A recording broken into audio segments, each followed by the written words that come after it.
हरे कृष्णा। आप सभी का हमारे YouTube चैनल केशु शॉर्ट्स में स्वागत है।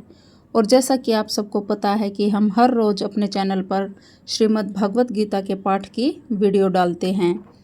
आपसे प्रार्थना है कि वीडियो को पूरा सुनें और शेयर भी करें।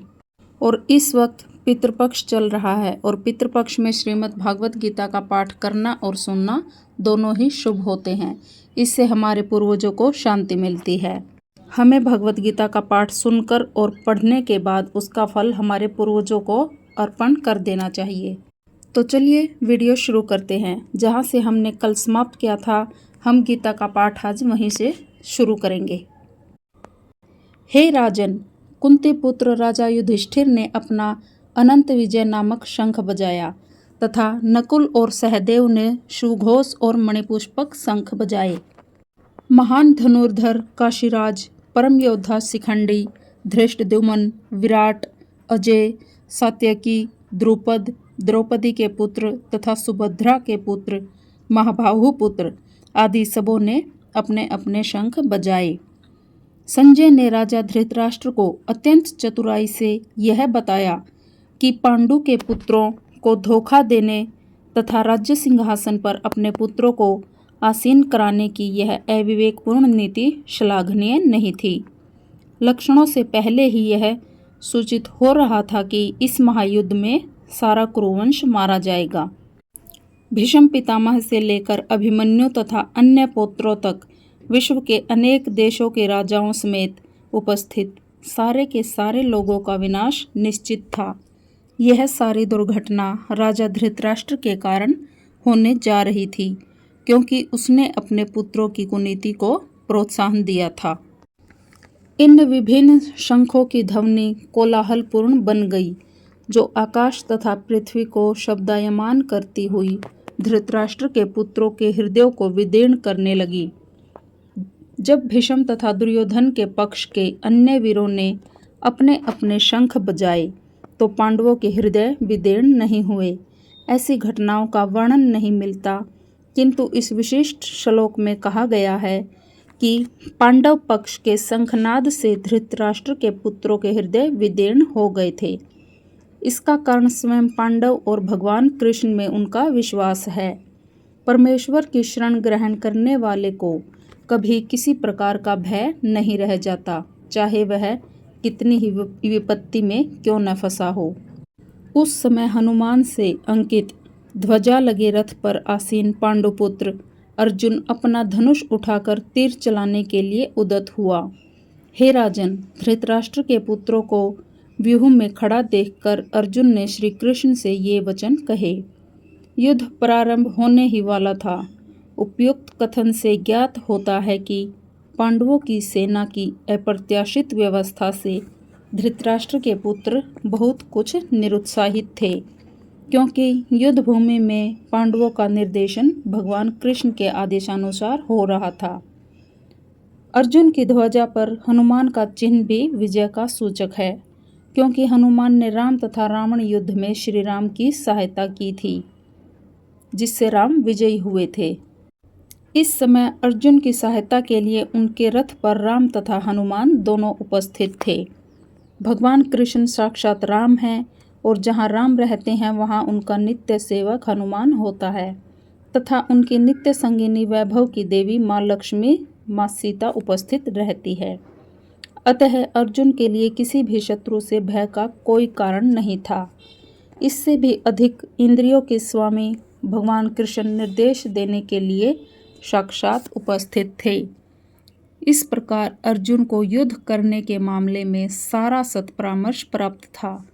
ऐसी स्थितियों में जिनकी व्यवस्था भगवान ने अपने शाश्वत भक्त के लिए की थी, निश्चित विजय के लक्षण स्पष्ट थे। अर्जुन ने कहा, हे अच्युत, कृपा करके मेरा रथ दोनों सेनाओं के बीच में ले चले, जिससे मैं यहाँ उपस्थित युद्ध की अभिलाषा रखने वालों को और शस्त्रों की इस महान परीक्षा में जिनसे मुझे संघर्ष करना है, उन्हें देख सकूं। यद्यपि श्री कृष्ण साक्षात श्री भगवान हैं, किंतु वे अहेतु की कृपावश अपने मित्र की सेवा में लगे हुए थे। वे अपने भक्तों पर स्नेह दिखाने में कभी नहीं चूकते। इसीलिए अर्जुन ने उन्हें अच्युत कहा गया है। सारथी रूप में उन्हें अर्जुन की आज्ञा का पालन करना था और उन्होंने इसमें कोई संकोच नहीं किया, अतः उन्हें अच्युत कहकर प्रकट किया गया है। यद्यपि उन्होंने भक्त का सारथी पद स्वीकार किया था, किंतु इससे उनकी परम स्थिति अक्षुण्ण बनी रही। प्रत्येक परिस्थिति में वे इंद्रियों के स्वामी श्री भगवान हर्षिकेश हैं। भगवान तथा उनके सेवक का संबंध अत्यंत मधुर एवं दिव्य होता है। सेवक स्वामी की सेवा करने के लिए सदैव उद्यत रहता है और भगवान भी भक्त की कुछ न कुछ सेवा करने की कोशिश में रहते हैं। वे इसमें विशेष आनंद का अनुभव करते हैं कि वे स्वयं आज्ञादाता न बने, अपितु उनके शुद्ध भक्त उन्हें आज्ञा दे। क्योंकि वे स्वामी हैं, अतः सभी लोग उनके आज्ञा पालक हैं और उनके ऊपर उनको आज्ञा देने वाला कोई नहीं है। किंतु जब वे देखते हैं कि उनका शुद्ध भक्त आज्ञा दे रहा है, तो भगवान श्री कृष्ण को एक दिव्य आनंद मिलता है। यद्यपि वे समस्त परिस्थितियों में अच्युत रहने वाले हैं। भगवान का शुद्ध भक्त होने के कारण अर्जुन को अपने बंधु बांधवों से युद्ध करने की तनिक भी इच्छा नहीं थी, किंतु दुर्योधन द्वारा शांतिपूर्ण समझौता न करके हठ धर्मिता पर उतारू होने के कारण उसे युद्ध भूमि में आना पड़ा। अतः वह यह जानने के लिए अत्यंत उत्सुक था कि युद्ध भूमि में कौन कौन से अग्रणी व्यक्ति उपस्थित हैं। यद्यपि युद्ध भूमि में शांति प्रयासों का कोई प्रश्न नहीं उठता, तो भी वह उन्हें फिर से देखना चाह रहा था और यह देखना चाह रहा था कि वे इस अवांछित युद्ध पर किस हद तक तुले हुए हैं।